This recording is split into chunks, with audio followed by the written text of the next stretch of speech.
ओम शांति। आज 19 अगस्त 2022 बाबा के महावाक्य है, मीठे बच्चे, तुम फिर से राजयोग सीख रहे हो। तुम्हें भगवान फिर से पढ़ाते हैं। तुम राजाई के लिए यह पढ़ाई पढ़ रहे हो। अपनी एम ऑब्जेक्ट सदा याद रखो। प्रश्न है, अभी तुम बच्चे कौन सी तैयारी बहुत खुशी खुशी से कर रहे हो।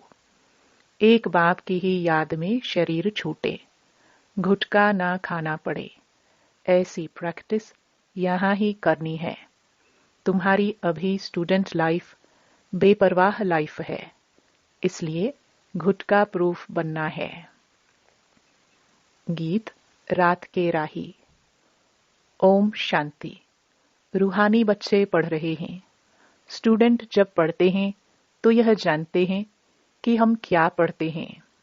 पढ़ाने वाले को भी जानते हैं और एम ऑब्जेक्ट उद्देश्य और प्राप्ति क्या है वह भी अच्छी तरह से जानते हैं। अभी तुम सब जानते हो कि हम मनुष्य से देवता बन रहे हैं। इस समय हम ब्रह्मा मुख वंशावली ब्राह्मण बने हैं। तुम क्या पढ़ते हो? राजयोग। यह भी जानते हो हम फिर से राजयोग सीख रहे हैं और पढ़ने वाले कभी ऐसे नहीं कहेंगे कि हम फिर से पढ़ रहे हैं। यहाँ तुम बच्चों को निश्चय है कि हम फिर से राजयोग सीख रहे हैं, जो 5000 वर्ष पहले भी सीखा था। यह ज्ञान सिर्फ तुम्हारे ही पास है। भगवान फिर से आकर पढ़ाते हैं। यह कोई कम बात थोड़ी है। यह भी बच्चों को पता है कि भगवान एक है और भगत अनेक हैं। इससे सिद्ध होता है बाप एक और बच्चे अनेक होते हैं।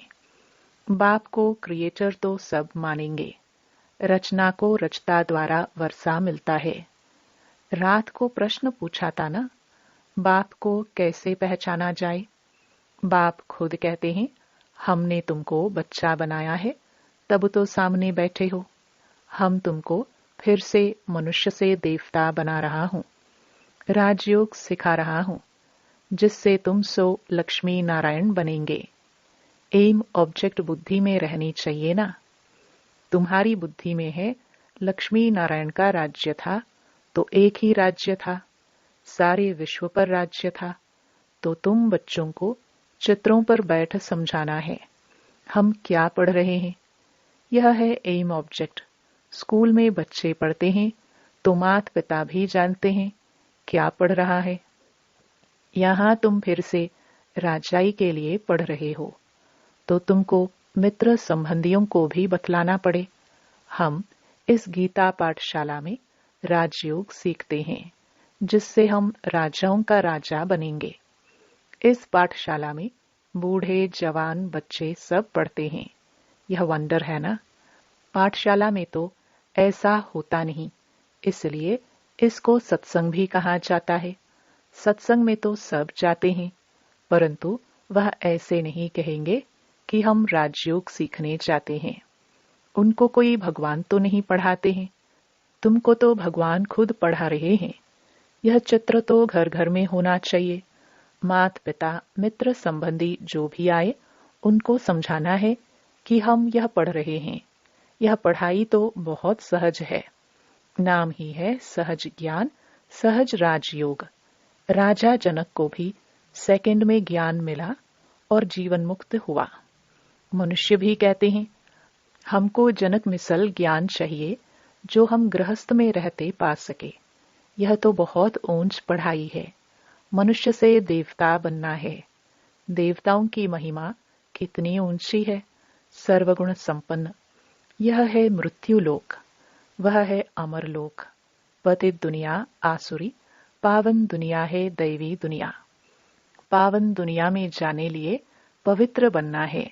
लक्ष्मी नारायण पावन थे ना, अभी तो वह है नहीं। यह तो पतित राज्य है, फिर से पावन बनना है। लक्ष्मी नारायण का चित्र बहुत अच्छा है।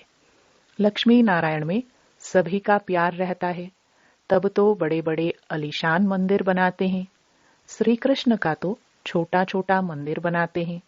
जैसे बच्चों का होता है उनको यह पता ही नहीं कि राधे कृष्ण ही लक्ष्मी नारायण बनते हैं।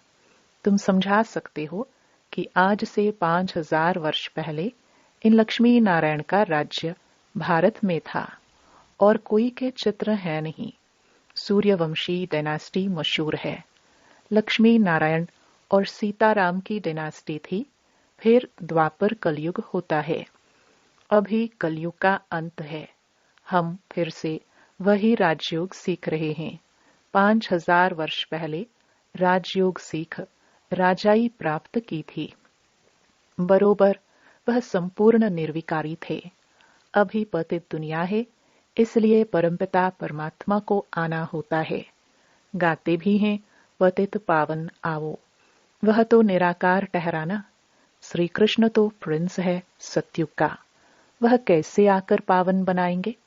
तो समझाना पड़े कि साकार को भगवान नहीं कहेंगे। दूसरे धर्म वाले परमात्मा को निराकार मानते हैं। वही liberator, guide, blissful, god father, सर्व का दुख हरता सुख करता है। बाप जब दुख हरते हैं तो सुख भी देते होंगे ना। तुम मित्र संबंधियों आदि को समझा सकते हो। वहां तो वेद शास्त्र अनेक मनुष्य सुनाते हैं। यहाँ तो सब सुनते ही एक से हैं। बाप कहते हैं तुम मेरे से ही सुनो। भगवानुवाच जरूर किस तन में आएगा ना। गाया हुआ है ब्रह्मा द्वारा ब्राह्मण रचे। हम ब्रह्मा कुमार कुमारियां हैं। 5000 वर्ष पहले भी संगम पर ब्रह्मा मुख कमल से ब्राह्मण रचे गए, जो ब्राह्मण फिर देवता बने थे। अभी हम शूद्र से ब्राह्मण बन फिर देवता बनेंगे। हम फिर से राजयोग सीख रहे हैं। कल्प पहले भी सीखे थे। समझेंगे? यह तो बड़े निश्चय से बोलते हैं। भगवानुवाच मैं तुमको फिर से राजाओं का राजा बनाता हूं। अक्षर तो बरोबर गीता में है। राजयोग से हमने राजाई पाई। फिर द्वापर में रावण राज्य शुरू हुआ। अभी रावण राज्य पूरा होता है। हम फिर से राजयोग सीख रहे हैं। और पाठशालाओं में ऐसे नहीं कहते हैं कि हम फिर से पढ़ रहे हैं। यह तो बच्चों की ही बुद्धि में है। कहते हैं कि मैं फिर से राजयोग सिखाने आया हूं। उस समय महाभारत लड़ाई लगी थी। पांडव गीता सुनते थे। तुम हो रूहानी पंडे। है रूहानी बच्चे अथवा रूहानी पंडे, थक मत जाना। बाप कहते हैं ना, गीता जरूर भगवान ही सुनाएंगे ना। है भी भगवानुवाच। तुम जानते हो हम स्वर्ग के सुख पाने के लिए राजयोग सीख रहे हैं। भगवान है ही निराकार। शिव जयंती मनाते हैं तो जरूर जन्म लेकर कुछ किया होगा ना, वर्षा दिया होगा। बरोबर सतयुग में सूर्यवंशी देवता थे। डायनास्टी में तो बहुत होते हैं ना, जैसे Edward the first, second, third, उन्हों की भी डायनास्टी चलती है। यह भी ऐसे हैं। तुम बच्चे चित्रों पर अच्छी रीति समझा सकते हो। यह ब्रह्मा कहते हैं मैं थोड़े ही भगवान हूं, बनाने वाला तो दूसरा होगा ना। मैं कहां से सीखा?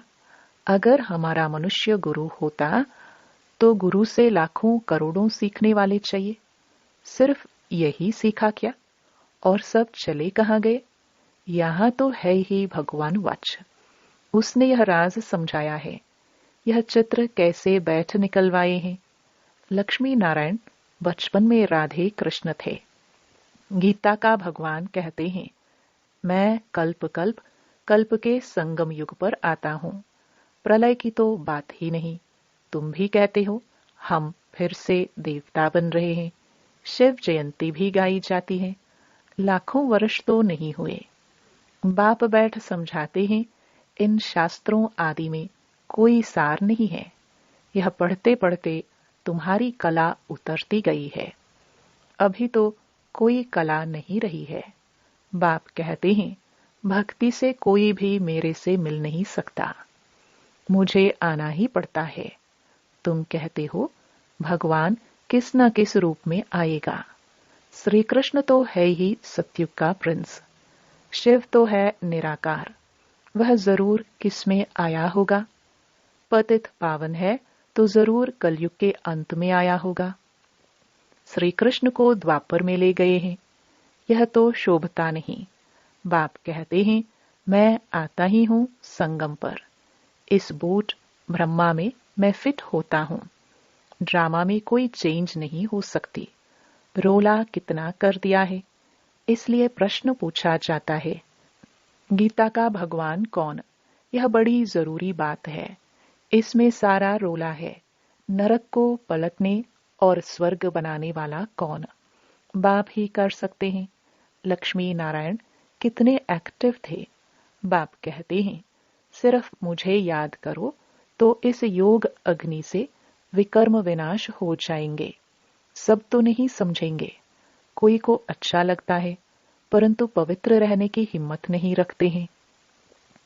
अभी देवी देवता धर्म का सैपलिंग लग रहा है। जो कल्प पहले ब्राह्मण बने होंगे वही बनेंगे। यह कलम बाप के सिवाय कोई लगा नहीं सकता। देवता धर्म वालों को शूद्र से ब्रह्मा मुख वंशावली ब्राह्मण जरूर बनना पड़ेगा, नहीं तो देवता कैसे बनेंगे? विराट रूप पर समझाना होता है। छोटी के ऊपर शिव भी दिखाते हैं। उन्होंने शिव को और ब्राह्मण वर्ण को उड़ा दिया है। बाकी देवता क्षत्रिय दिखा दिए हैं। विराट रूप दिखाते भी विष्णु के रूप में है। यह नॉलेज समझने की है। मनुष्य कैसे 84 जन्मों का चक्कर लगाते हैं और कोई यह नॉलेज नहीं जानते हैं। बाप कहते हैं, यह नॉलेज ही प्राय लोप हो जाती है, परंपरा चल ना सके। स्वदर्शन चक्र देवताओं को नहीं है, यह तुमको है, परंतु तुम तो संपूर्ण बने नहीं हो, तो निशानी देवताओं को दे दी है।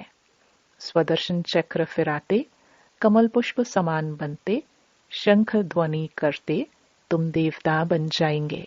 शिव बाबा ब्रह्मा द्वारा विष्णुपुरी स्थापन कर रहे हैं। यह बातें कोई की बुद्धि में नहीं है।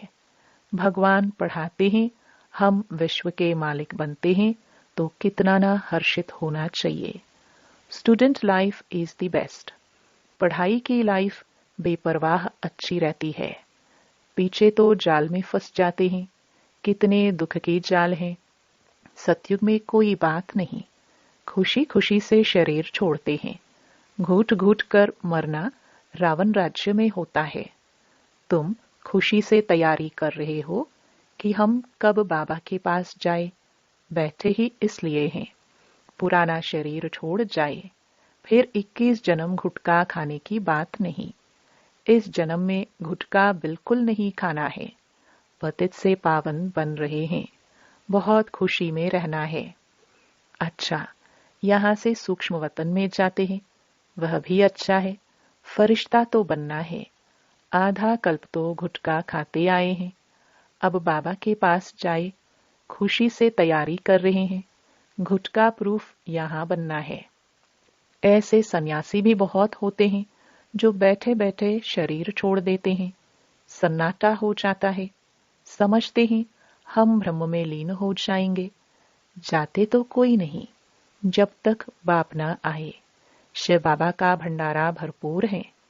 कहते हैं ना, जिस भंडारे से खाया वह भंडारा भरपूर, काल कंटक दूर। यहाँ तो अकाले मृत्यु होती रहती है। पतित पावन शिव बाबा के भंडारे में जो आता है वह पावन बन जाता है। इसलिए इसको ब्रह्मा भोजन कहा जाता है। इनकी बड़ी महिमा है। योग भी बड़ा अच्छा चाहिए। योग में रह भोजन बनाओ और खाओ तो तुम्हारी बहुत अच्छी उन्नति होगी।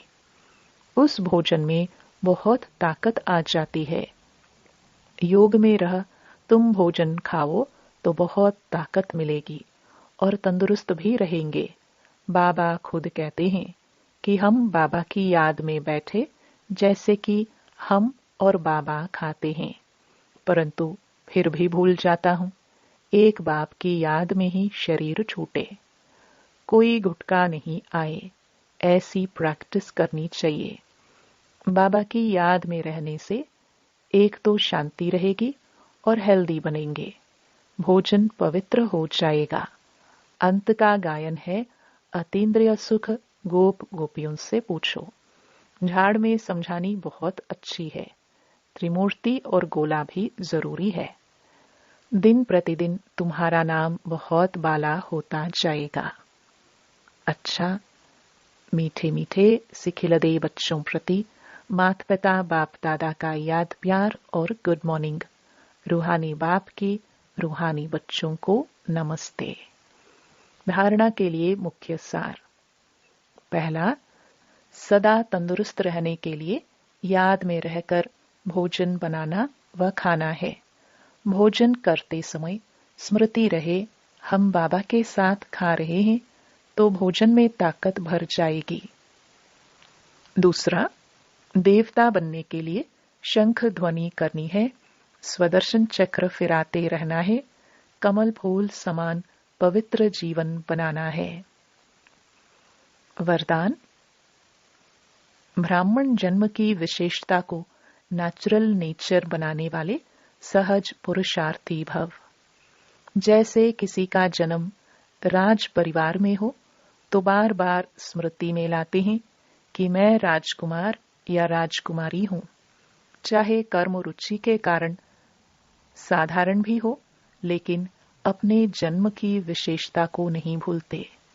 ऐसे ब्राह्मण जन्म ही विशेष जन्म है, तो जन्म भी श्रेष्ठ, धर्म भी श्रेष्ठ और कर्म भी श्रेष्ठ है। इसी श्रेष्ठता अर्थात विशेषता की जीवन स्मृति में नेचुरल रहे तो सहज पुरुषार्थी बन जाएंगे। विशेष जीवन वाली आत्माएं कभी साधारण कर्म नहीं कर सकती। स्लोगन। डबल लाइट रहना है तो विघ्न विनाशक बनो। ओम शांति।